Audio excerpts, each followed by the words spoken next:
Assalamualaikum warahmatullahi wabarakatuh. Dan salam sejahtera untuk kita semua. Salah satu prinsip dasar latihan, termasuk bersepeda, adalah prinsip overload progresif.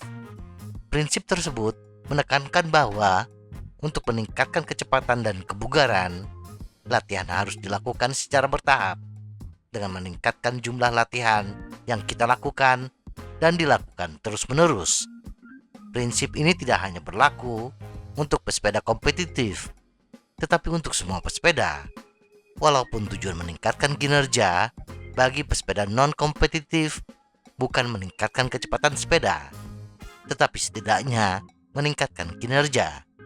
Tetapi yang menjadi masalah adalah berapa jumlah peningkatan latihan yang kita butuhkan untuk menaikkan kecepatan atau kebugaran. Berlatih terlalu banyak bisa menyebabkan overtraining. Menambah beban latihan terlalu kecil tidak menghasilkan perkembangan yang signifikan. Untuk mendapatkan peningkatan kebugaran yang konsisten, kita perlu berlatih sedikit di luar batas kita, yang dikenal sebagai functional overreaching.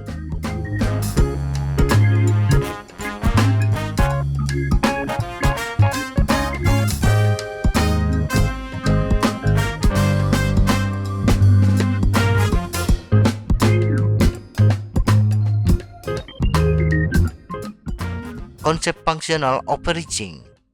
Functional overreaching atau melampaui batas fungsional secara teknis merupakan pintu gerbang dari sindrom overtraining. Berbeda dengan sindrom overtraining yang membutuhkan waktu lama, bahkan sampai bertahun-tahun untuk pulih, pesepeda yang mengalami functional overreaching hanya membutuhkan waktu yang relatif singkat untuk pemulihan.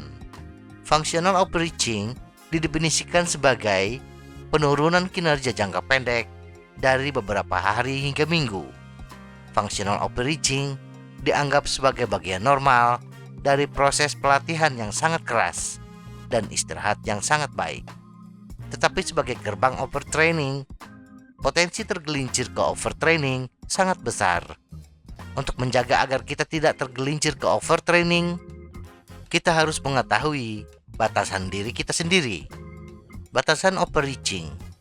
Bagian tersulit dari overreaching adalah menentukan seberapa jauh beban latihan yang harus kita tambahkan agar tetap di wilayah overreach tetapi tidak overtrain, dan seberapa sering kita dapat menangani jumlah pelatihan ini. Sebagian dari jawabannya terletak pada kinerja bersepeda kita ketika berkompetisi. Capaian angka kekuatan kita dari perlombaan atau pelatihan akan menunjukkan dengan tepat jika peningkatan kekuatan dan kecepatan telah terjadi. Tidak ada aturan yang ditetapkan tentang cara melampaui batas. Kita butuh mendorong batas-batas fisik dengan intensitas dan durasi. Mengetahui kapan kita telah mencapai batas-batas itu, dan kemudian mengetahui bagaimana cara memulihkannya serta kapan kita sepenuhnya pulih. Berikut ini adalah beberapa skenario yang mungkin kita temui saat mempelajari cara melakukan overreach.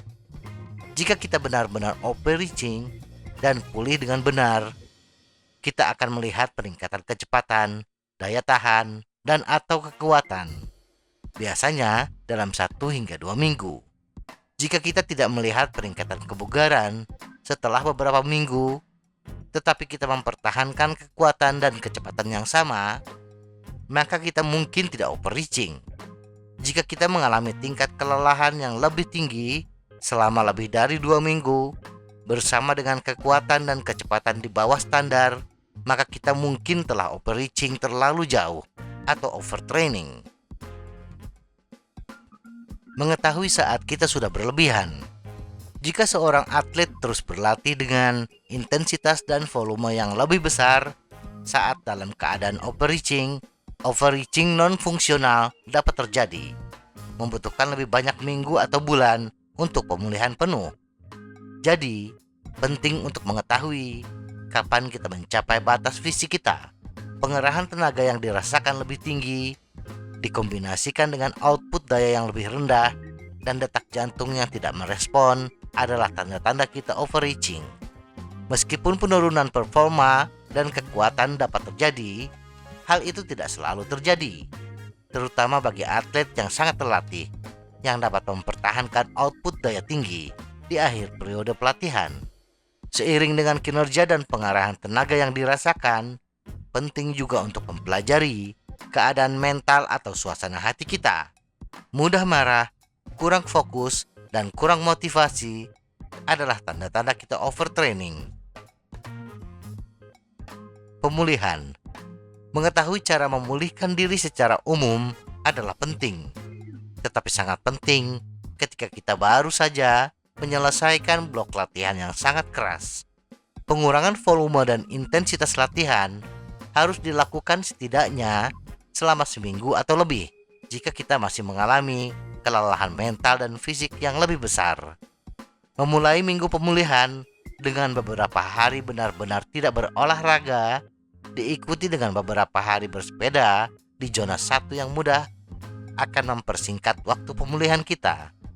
Total jam untuk 1 minggu pemulihan harus berada dalam kisaran 50% dari rata-rata jam pelatihan mingguan kita, atau kurang jika diperlukan.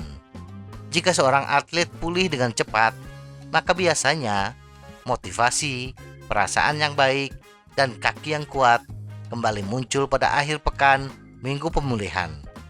Bahkan dengan perasaan yang baik, detak jantung yang merespon, dan output daya yang baik. Waktu yang tepat. Pengaturan waktu sangat penting saat menggunakan overreaching dalam pelatihan. Jika kita mendorong batas terlalu dekat dengan acara besar, kita pada dasarnya berjudi apakah kita akan pulih tepat waktu dan merasa baik untuk acara itu. Jendela 2 hingga 3 minggu dengan volume yang dikurangi akan memungkinkan kita untuk fokus pada pemulihan dan puncak acara.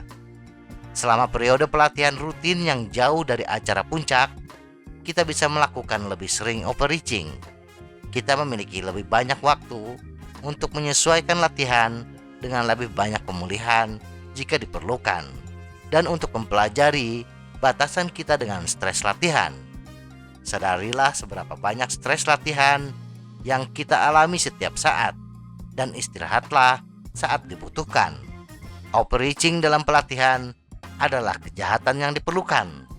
Rasanya bagus untuk menjadi kuat di atas sepeda, tetapi satu-satunya cara untuk menjadi lebih kuat adalah dengan mendorong ke titik di mana kita merasa lemah dan lelah.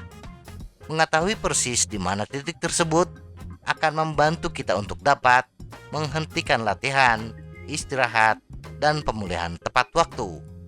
Titik di mana kita merasa lemah dan lelah akan berubah, tergantung pada tingkat kebugaran kita dan sangat individual. Kita hanya bisa mengetahui melalui trial and error dan membuat catatan yang baik. Melihat kembali catatan dan file kita saat istirahat memungkinkan kita untuk melihat dengan tepat bagaimana perasaan kita saat lelah. Pelajari cara overreaching, tetapi yang lebih penting, pelajari cara untuk tidak mendorongnya terlalu jauh.